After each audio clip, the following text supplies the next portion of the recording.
Welcome to the Deep Dive. Today we're tackling maybe one of the biggest questions in music. Is a hit song down to magic? Marketing? Or is it just, math? It's a great question. And we finally have the tools, really, the sheer amount of data from streaming to actually start analyzing it. We've gathered sources from musicology, looking at composers' lives, data science papers, even news on AI music. Right. So our goal here is to really unpack what makes a song successful. Can we quantify the music itself? How much does being a superstar matter? And how does actual genius, whether it's human or maybe now algorithmic, shape what we listen to? Exactly. Let's get into the science first. Okay. So there's this field, relatively new, called hit song science. Basically, it uses all this data we now have access to, analyzing thousands, even hundreds of thousands of songs to try and figure out the patterns behind success. It's trying to find the formula, essentially. A formula for a hit. Okay, so what's the general picture this formula paints? I know researchers looked at a huge data set from the UK, right? Yeah. Like 1985 to 2015. That's the one. Over 500,000 tracks. They analyzed the acoustic features, the sound of the music, to see how trends changed over those 30 years. And what did they find? Anything surprising? Well, it's quite striking, actually. There was a really clear, statistically significant drop in musical happiness and brightness across the board. A drop. So music's getting gloomier. Seems like it. And at the same time, there was a slight but noticeable increase in sadness in the music. Wow. Okay, so the overall vibe is getting more melancholic. Does that, reflect the broader culture, do you think? It certainly suggests a shift. And it lines up with other research, actually, stuff looking at lyrics, which also found less positive emotional language over time. Oh, and another thing, songs generally became less male. Less male. Fewer male lead singers appearing on the charts over those decades. Interesting. But wait, the songs that actually become hits, the chart toppers, they don't necessarily follow that whole sad trend, do they? No, that's the twist. The hits behave differently. They actually tend to be happier and more party-like than the average song out there. Okay, that makes more sense. More upbeat. Yeah, and also less relaxed, more energetic maybe, and interestingly, more female than the average track. So, hit songs stand out from the crowd. They're not just following the general downward trend in mood. Exactly, but here's where it gets really interesting. When the scientists tried to predict which songs would become hits based only on these sound features, they hit a kind of ceiling. A ceiling, like the model wasn't accurate enough. Right. They called it the predictability wall. Using just those acoustic things, danceability, whether it's major or minor, how live it sounds, the emotional valence, all that the best they could do was predict chart success with about 74% accuracy. 74%. Okay, that's not bad, but that leaves a big gap, right? More than a quarter of hit songs just aren't explained by how they sound. Precisely. 26% unexplained by the music itself. So what makes up that difference? That's the million-dollar question. And the answer seems to shift us from analyzing the sound waves to analyzing, society. The big breakthrough came when they added one non-acoustic factor, the superstar variable. Okay, define superstar in this context. Is it just, fame? Pretty much. The definition they used was simple. An artist who already had a top-charting song within the last 5 years. Right, so established artists. Exactly. And adding just that one piece of information is this artist already a known hitmaker. It blew past the wall. Prediction accuracy jumped from that 74% right up to 85%, maybe even 86%. Wow, that's a huge leap. So knowing the artist's track record is almost as important, maybe more important, than the song's actual sound. It accounts for a massive chunk of that remaining 26%. It strongly backs up this idea of cost of search for listeners. Meaning it's easier to just listen to someone you already know you like. Yeah, why risk time on something new when you can go with a proven quantity? The superstar phenomenon is incredibly powerful in predicting success. It suggests fame and reputation are critical drivers. But it's not just about being famous, is it? Even superstars can't just release anything. There's this other idea, optimal differentiation theory. What's that about? Right, this adds another layer. It pushes back against the idea that all pop music sounds the same. The data actually shows the opposite in a way. How so? Songs that sound too much like everything else, too typical, too generic, are less likely to be hits. Okay. So blending in too much is bad. It can be. In fact, studies show that if a song is too typical, its chart performance often declines faster in the following weeks. You need to stand out.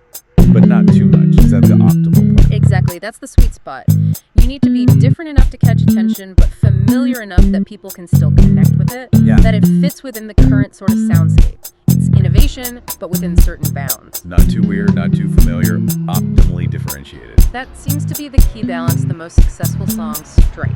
Which is fascinating, because isn't that what great artists and composers have been doing intuitively for centuries? Finding that balance between structure and surprise way before data science? Absolutely. You can look way back, like to the classical era. Think about the situation for composers then. It was shifting. You had someone like Haydn. Joseph Haydn, working for the Esterhazy family. Right.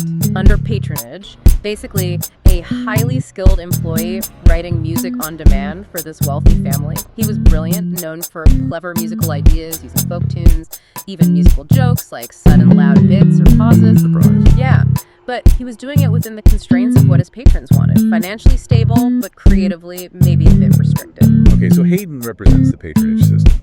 Then who represents the shifts away from that? Well, Mozart is the classic example. A true prodigy, mastered everything incredibly fast. But he really struggled with the patronage system, especially with his boss in Salzburg, the archbishop. Right, he famously broke away, tried to make it on his own in Vienna. He did. He tried to be a freelancer, relying on public concerts, selling his music directly. But it was tough, despite his obvious genius. He died poor. He did. It shows that tension, the artist needing support, either from the elite or increasingly from the open market. That's the foundation for the modern music industry. Okay, let's jump way forward to someone who completely dominated the modern commercial market, Michael Jackson.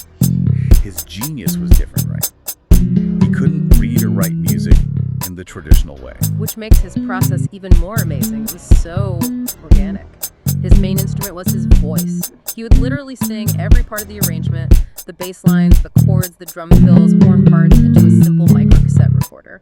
So that tape was the entire song, just in vocal form. It was the blueprint. He'd even beatbox the rhythms to get the feel across. Then he'd work with engineers and musicians to build it from there. And his engineer, Bruce Swedian, was key to capturing that, wasn't he? He had some unique techniques. Oh, absolutely. Sweden was meticulous. He'd sometimes record Jackson's vocals in total darkness, believing it helped focus the emotion. Interesting. And he swore by a specific microphone, the Shure SM7, used really close up. He felt it gave this clarity and presence and handled Jackson's sharpest sounds really smoothly. And what about that famous vocal doubling sound? How did they get that rich texture on albums like Thriller? That was genius engineering. Sweden didn't want it to sound like an obvious electronic effect, so he'd take the main vocal track, slow the tape down just a tiny bit, like 3 or 4%. Okay. Then have Michael sing the double track against that slightly slower, slightly lower pitched version. When you combine the original and the new tape. That tiny difference creates a natural thickness. Exactly, a subtle, rich spectrum boost. It's that human touch, finding a unique sonic texture that's optimal differentiation in action, found through intuition and experiment. Incredible detail. And speaking of finding unique sounds and genius collaboration, we have to talk about the Beatles. You really do. I mean, arguably the most influential band ever in pop music. They were central to pop even being taken seriously as an art form. And their magic often came from contrast, right? Lennon versus McCartney. Definitely. You had Lennon, often more personal, introspective, sometimes cynical, writing in the first person.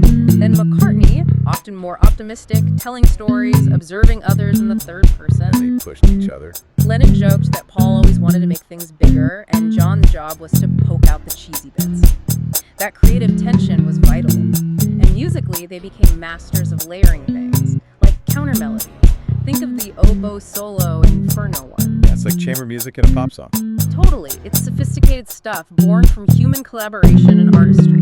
These are the elements, the story, the texture, the cultural feel that seem to go beyond that 74% predictability from the pure sound data. Okay, so human genius finds ways to create that optimal differentiation, injects cultural meaning. But now we have a new player, the algorithmic composer. What happens when AI tries to automate that 74% or even push beyond it? Well, we're seeing it happen incredibly fast. There's just this flood of AI-generated music hitting streaming platforms. And platforms aren't stopping. Not really. The aggregators, the companies that distribute music to Spotify and Apple Music, they know AI tracks can potentially become hits. There have been examples like an AI track by Vinapre charting on TikTok, so why would they block it? Which must be causing chaos behind the scenes. Absolutely. Platforms are scrambling. How do you update policies? How do you detect bots generating fake streams for AI songs, it's a huge challenge just managing the volume. And how are human artists reacting? Not always positively, as you might expect. Kalani very publicly criticized an AI artist getting offered a massive record deal. And SCA has some strong words, warning against relying on machines, calling it codependent, and even bringing up environmental racism in the context of AI's resources. Wow, strong language. It frames it as a real cultural battle. How are these AI systems actually making music, technically speaking? There are different approaches. Some are really complex, using things like the automated Schillinger system. It's basically a very mathematical structured theory of music scales, melody, harmony rules that a computer can execute. So, using rules to try and guarantee a certain kind of musical logic, like codified optimal differentiation. Kind of, yeah. Others use things called generative grammars, which encode specific rules for a genre, like a pop chorus typically does this, or simpler statistical methods like Markov models to predict the next likely note or chord. So they're getting technically proficient at following musical rules. But is something missing? That seems to be the consensus even among some AI music researchers. They admit that while the tech is impressive, the output often lacks, well, the cultural references we rely on. The human element. Yeah. The story. The wit Haydn had, or the struggle Mozart faced, or the raw feeling Jackson put on tape. Exactly. It can follow the rules, maybe even create something optimally differentiated in a technical sense, but it struggles with that deeper layer of meaning, the context that comes from human experience. Okay, let's try and pull this all together. We started with the science. Hit song science shows us quantifiable trends, like music getting generally sadder. But also that the pure sound features hit that 74% predictability wall. Then came the social factor, the superstar effect, which blasts through that wall, getting us to 85% accuracy just by knowing who the artist is. Because we, the listeners, often stick with what we know. Minimizing our search costs. Right. And then there's the art, the human genius finding that perfect optimal differentiation through intuition, collaboration, unique techniques, Haydn's surprises, the Beatles' layers, Jackson's vocal blueprints, injecting cultural meaning. And now AI enters the ring. It's brilliant at mastering the technical rules, maybe hitting that 74% mark consistently, perhaps even finding optimally differentiated sounds algorithmically. But it seems to be missing that crucial cultural context piece. So, thinking back to the classical composers moving from aristocratic patrons to the open market, who is the real patron of music now in the 21st century? That's the provocative question, isn't it? Is it the AI algorithm churning out perfectly optimized tracks? Is it us, the listeners, trapped in our social echo chambers, guided mainly by the superstar effect? Or is there still irreplaceable value in the human artist, the one who can embed those deep cultural references, that lived experience that algorithms just can't replicate yet? What does all this mean for the future importance of human creativity in music?